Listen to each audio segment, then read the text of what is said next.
Welcome back to No Sleep Teal, dedicated entirely to talk centering on the Jacksonville Jaguars. He's Evan Reier. I'm Travis Reier. We're back with you mid April. That means one thing, Evan, around the National Football League. You got teams, at least what they are right now, before the draft, before maybe some other moves that could be on the horizon. No, the players love it. Those workouts. We move into that 2.5 month period where hopefully by the end of it, you get through the draft and make your picks, get a better understanding of what your training camp roster might look like. Yeah, no, this is a more important time of year than maybe some people give it credit for. It's easy at this point to kind of tune things out and kind of be like, baseball's just started or watch whatever. But no, I mean the Jaguars are in business right now, and I mean they've there's been lots of different little things that have come up, whether it's uniforms, whatever. We talk about that, but also the Jags. I mean just earlier, less than a week ago made three exclusive rights free agent moves, bringing back Tim Jones, Gregory Jr., Cole Van Lannon. These are, like you said, when you're building up that training camp roster, it's those little things that really do matter. Absolutely. And also some interesting stuff as it relates to the front office. I know you wanted to get into some of this and what it could mean for Trent Baalke and that group in terms of how the approach to the draft is starting to take shape. I mean, it better. We're just a week Yeah. away, right? Yeah, I think they have a plan. I think they know who they want in the first. But no, yeah. So the Jags are bringing back Tom Gamble. It does seem like it's a temporary situation, but Tom Gamble has decades of NFL experience. Has worked with Balky a bunch over his time with the 49ers and with the Jaguars. He was the assistant GM in 2021. But yeah, so it's it may be temporary, but I still think this move matters, especially as we're just getting up to the draft and like you said, as you're kind of building your training camp roster, a guy like that, another set of eyes, this is just going to ideally, in theory, make Balky's job a little bit easier, a little bit more surefire, as they, look over the close to 100 players that will probably be, getting ready for training camp. Sounding board, a familiar one at that, it may be, that is playing out in that scenario. And we've also heard in the last few days with workouts and training camp on the well, still distant horizon, some of the things that are going on right now with the team on the field, at least again, as far as conditioning work, kind of easing back into some things from that perspective. We did get to hear from Foye Oloukun and also Trevor Lawrence. We understand Josh Allen has a new deal. Foye has a new deal. One of these guys is not like the others.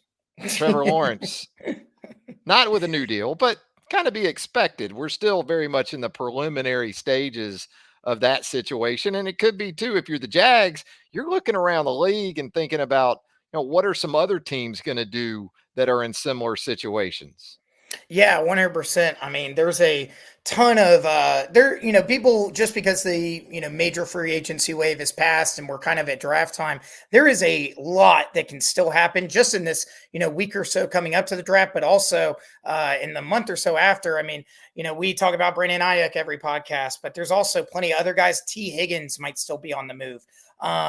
It's been interesting to say the least. Yeah, Trevor at least addressed, he got asked about these, this contract extension and different stuff. And he did acknowledge that conversations have happened. He said, definitely, the rest of the quote is one of the most Trevor Lawrence quotes ever, which is, the I'm not really focused on that. My job isn't going to change. I'm just trying to work so I can win a Super Bowl type of thing.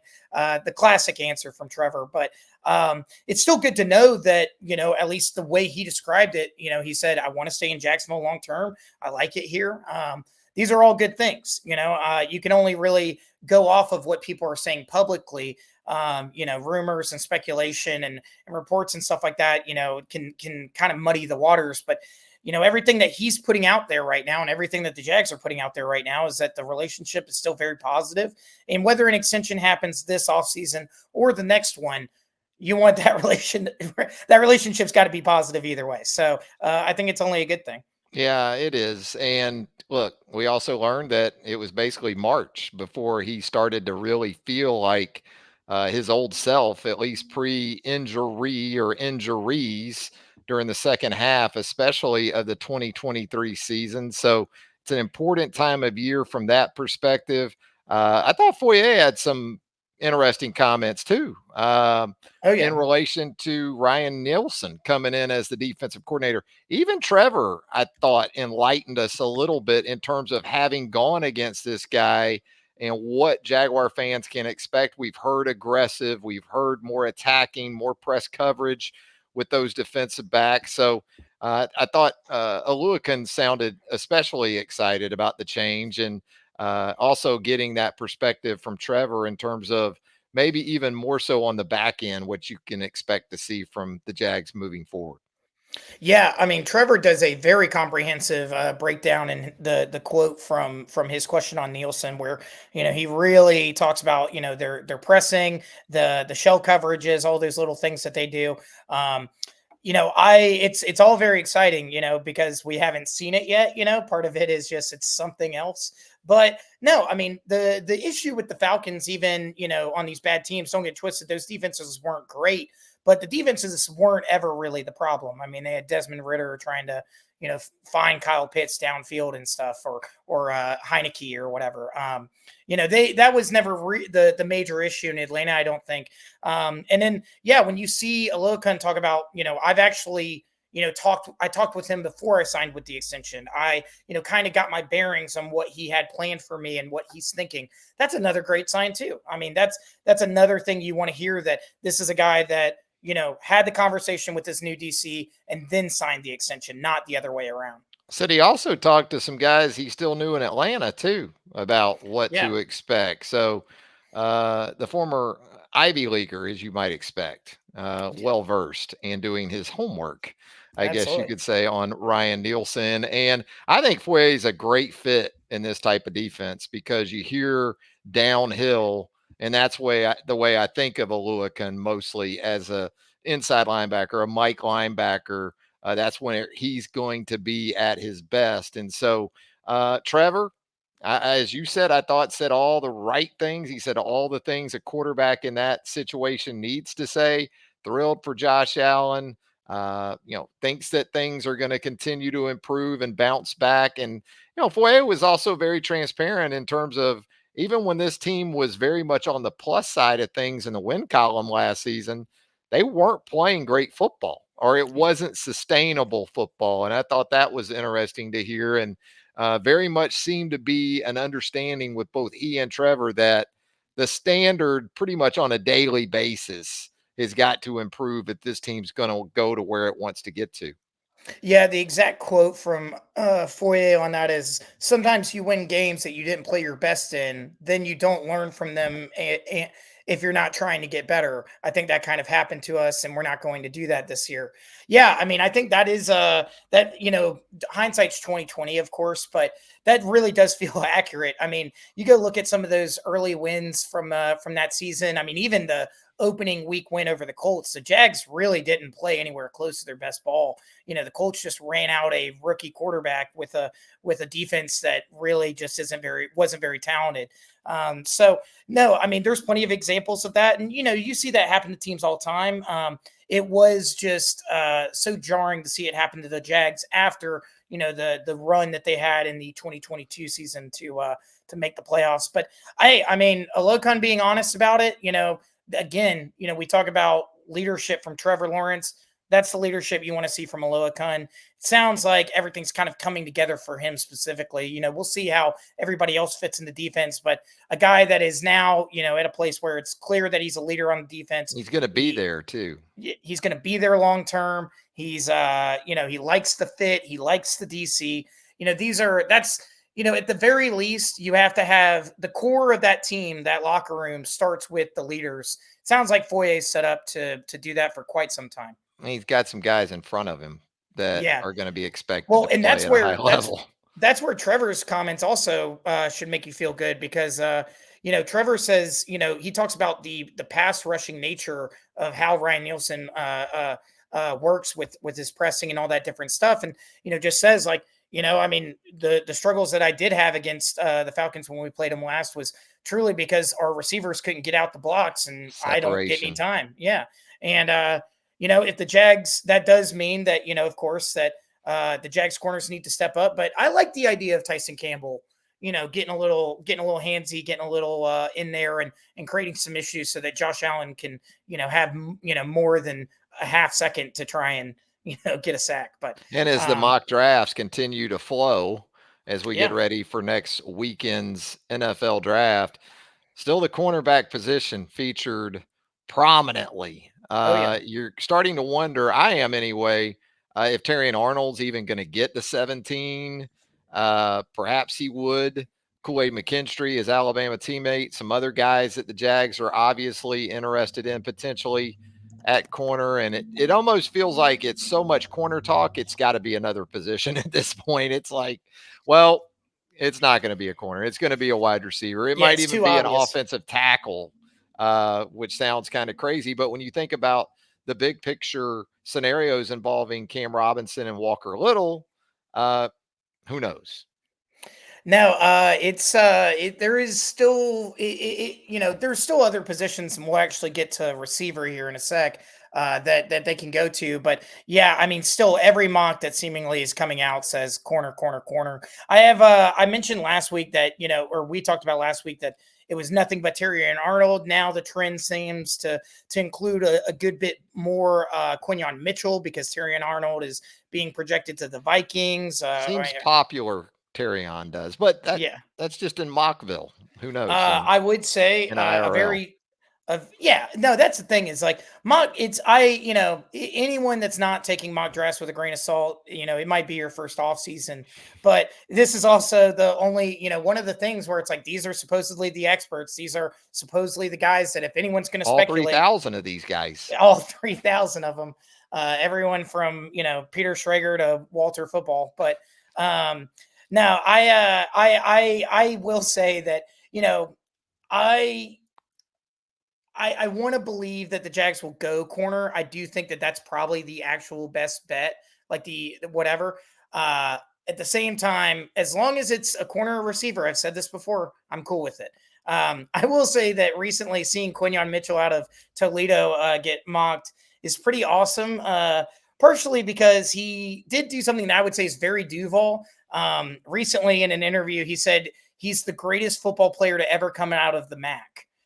So Randy Moss, Ben Roethlisberger, Jack Lambert, Chad Quinion, Pennington, yeah, Quinion Mitchell, baby. He's about to the goat. revolutionize Duval County. You got to have Uh, that confidence when you play that position that no, Quinion plays. that is what you're looking That's for. what you I want. mean, Yeah, we loved it about Jalen Ramsey before he left. I mean, yeah. it's that is the Till they literally archetype. backed up the truck and took Jalen Yeah, away. jeez, God. Hey, what about these throwback unis? I know we've talked in the past, just us, and you've been pretty high on that scenario. It looks like the Jaguars are listening. Wow, gonna take me back to those foundation years. A founding level season ticket holder back in the mid 90s, even Show some respect, slightly folks. before I think Evan Reier. So it's gonna be cool, I think, you know. I guess I gotta get the Steve Buerlein jersey out, Yeah, maybe get out the Dave Weidel jersey. Boy, what I think I'm guessing you're pretty excited. I am very excited. I think I am a little, we haven't actually seen them yet, but so I am a little cautious if they don't go, if they half-ass it. You know what I mean? Like I Just want don't them to, go black pants with the teal jerseys or the white yeah, yeah, jerseys. yeah, yeah. If you're No, gonna go give me throwback, throw it back, throw it right? back. Give me full commitment. I don't want anything less than full Right. commitment. It's not like when the Steelers wear those ugly bumblebee uniforms from the 50s or whatever. Like they go full commitment on that. Like give me all of it. I want all of it. No, it's very exciting. And yeah, like I gotta think that they're gonna go teal. They got to. They might break out white too, but generally teams only pick one for throwbacks. They don't introduce That's both. true. So I think teal is the choice you have to go with, but I could see them doing something weird and maybe doing black or white instead, just because they wear teal so much now again. It does. The real question with these unis, as long as they're up to snuff, is do you when you buy the new, when you buy the throwback uni, do you put an old player on it or do you put a new guy on it? Because to me, it does feel really weird to see, like, if I see a Christian Kirk jersey and a throwback, I'm like, I don't know if I like that, or I don't know how I feel. I got to decide on that, because part of me wants to, yeah, go for Keenan McCardell or go for something like that. But at the same time, either way, the Jaguars know what they're doing. They know how to get $150 out of my pocket. Um, Exactly. You just hit yeah, it. You just yeah, hit it exactly. like, Whatever choice they make in terms of teal or white, you'll be able to buy them both if you'd like to. yeah, you Absolutely. The you might fans even will be be able able to to, get teal, white, the whatever they and want. Fanatics is so generous; they'll give you $5 off if you buy both of them at once. If you combo deal. Free Uh, shipping on orders over $7,000. Dollars. Yeah. Now I'm ready for I can't wait to go to Jags games next year, just to I gotta Yeah. find somebody in the full pads on pants, Yeah. like they got throwback pants somehow. Mike Like, Hollis yeah, throwback the jersey. full Mike Kevin Hardy. Hollis get up. Yeah. Yeah. Oh man. There's a lot of names. Pete People like to think Carmichael. that the Jags have only in the past decade drafted terribly. Pete Go to Mitchell. the early to mid 2000s and you can start to see the decline of the franchise with some of those picks. I think Honestly, it really went down when they went with the black and then the gold fade out to the yeah, back. that's That's the when yeah, it yeah, was yeah, yeah. over. That's for That's sure. when the yeah. That I was the think most it was. That wasn't 17 though. They weren't wearing no, those in no, 17, were they? they were. Oh, jeez. Yeah, that was so they in I don't want to 2018. encourage anything that might bring those back. That was the last year they wore them too. They sent them off with a bang in 2017. But Oh, I thought they no, were and the thing gone. is like you also had the unis before that and the throwbacks that were the terrible early 2010s. Yeah. Like the little line down the sides, the Blaine Gabbert jerseys. Mhm. Um, no, I mean the Jaguars have gotten far away from having. If you ever go on Twitter and you look up Jaguars throwbacks, there's tons of neutral accounts just saying like these are the best unis that anybody had in the NFL at this point in time. Like, to finally bring those back is great. I think there's still a lot of fans that wish that we just had those full time, but you take what you can get. You can't complain too much. I know a situation you want to talk about, or you love to talk about. I do too. The wide receiver scenarios, in terms of is Gabe Davis enough with losing Calvin Ridley, moving on to the Tennessee Titans. I know there's some scenarios that a local beat writer threw out there that you were particularly interested in. Oh yeah, Demetrius Harvey. Anybody on Jack's Twitter has known that dude for a long time. Great writer, good dude. He put up I think a pretty interesting, comprehensive, article recently on the 14th, where he basically said, there's three kind of clear cut ways that the Jags can, if they want to go get a true number one, if they feel like they need one, they have three different ways they can do it. I'll quickly go through those three options, and then I think what me and you can do, Dad, is we can kind of rank or pick the one that we think is the best overall move. His first scenario is the Jags trade a lot of resources to move up in the draft, go grab Malik Neighbors and that fourth pick, whatever that's going to end up being. Probably going to take the first and second round choices to get to that or it says here actually like number 9 picks, so not quite as high, but yeah. So let's say a first and a second rounder, basically to go get Malik Neighbors. You could also trade for Tee Higgins, which we've talked about in the past. You know, that Demetrius kind of thinks with that one that it could be a first round only. That might be the only thing you need. There could be a situation where a second and some other picks could work too, but he thinks a first round pick would probably get that deal done. And then the last pick, or the last scenario, is don't move at all, don't trade for Tee Higgins, don't do any of that, just take a receiver at number 17. And he thinks that Adonai Mitchell or Brian Thomas can probably be there. when you hear those scenarios, Dad, trading up for Neighbors, trading for Higgins, or taking Mitchell or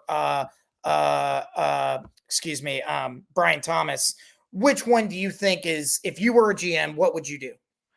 See, I'm probably somewhere in the middle, which to me means T. Higgins for a first. Neighbors for a first and a second. That's a That lot. sounds extreme to me. That would Yeah, probably be actually my third pick. And Malik Neighbors may be the next Jamar Chase, or take your pick of number ones in the league. I do think he has that potential to be very, for sure. very special.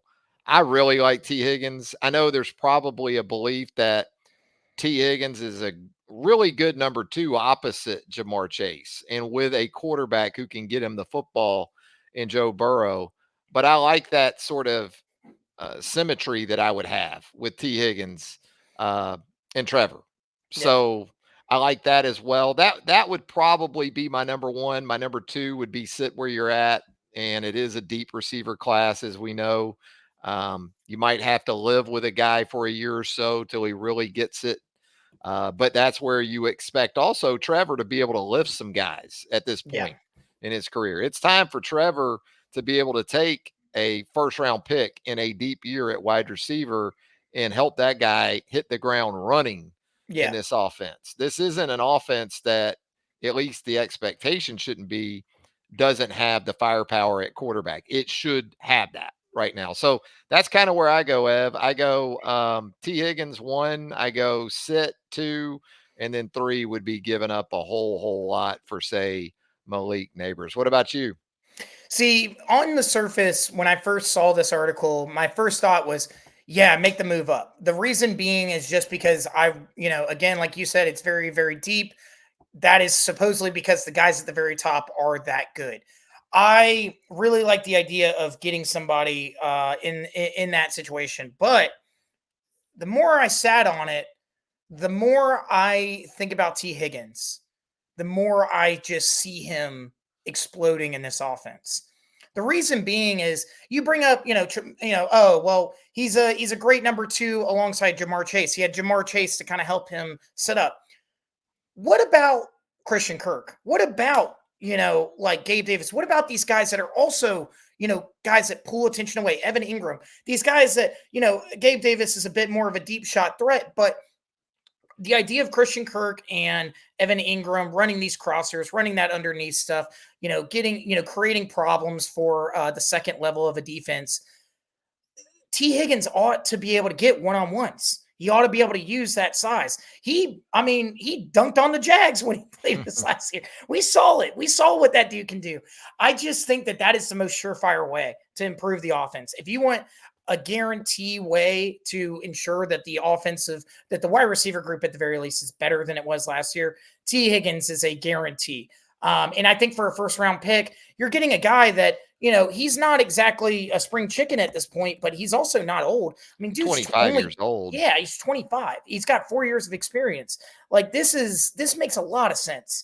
I think Yeah, it makes a lot of sense. if T. Higgins was going into his third contract, perhaps not so much Sure. here. But this But is the moment. Like, this is the moment. and again, Like, the familiarity with Trevor.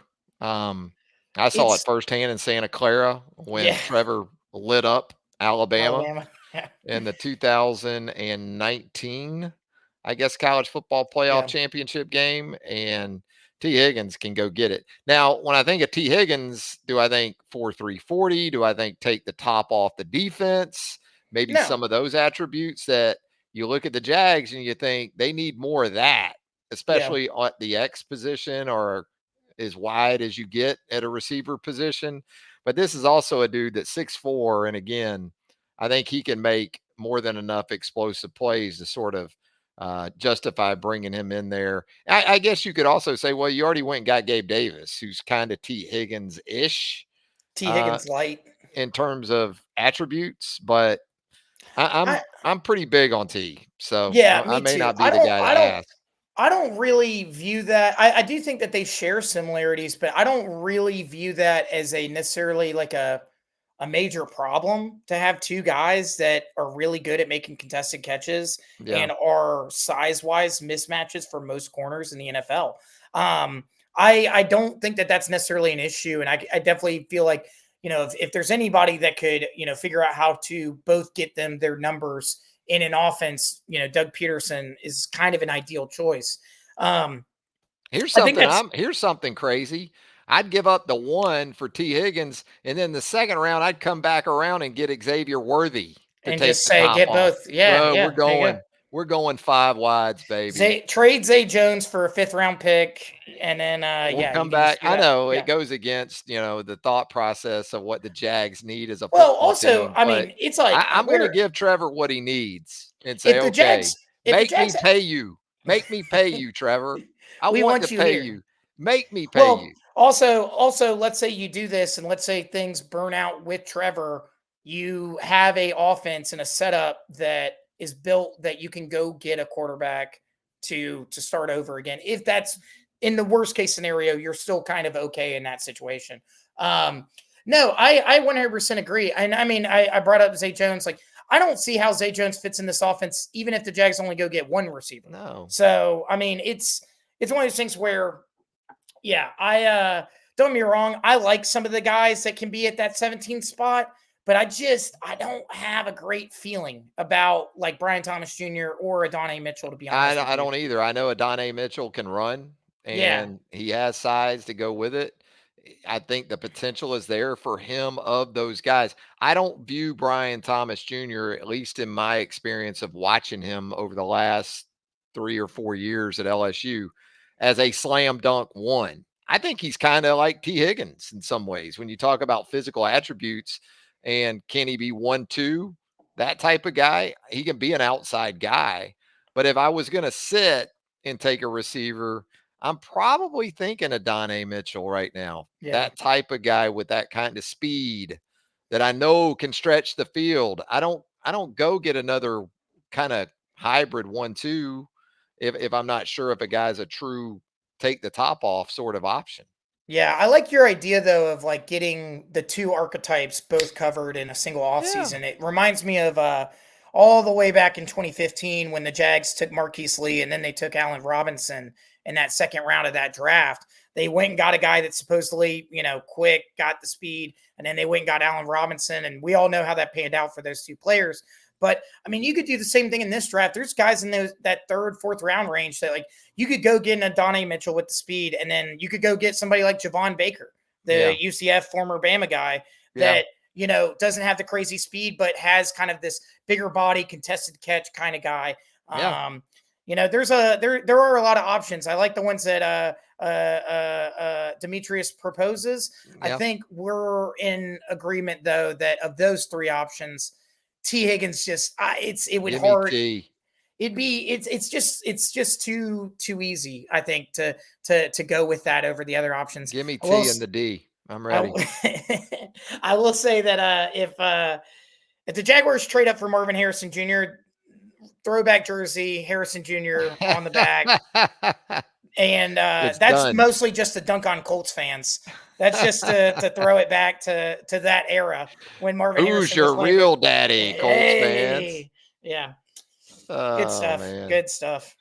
All right. Anything else, Ev, before we get out of here?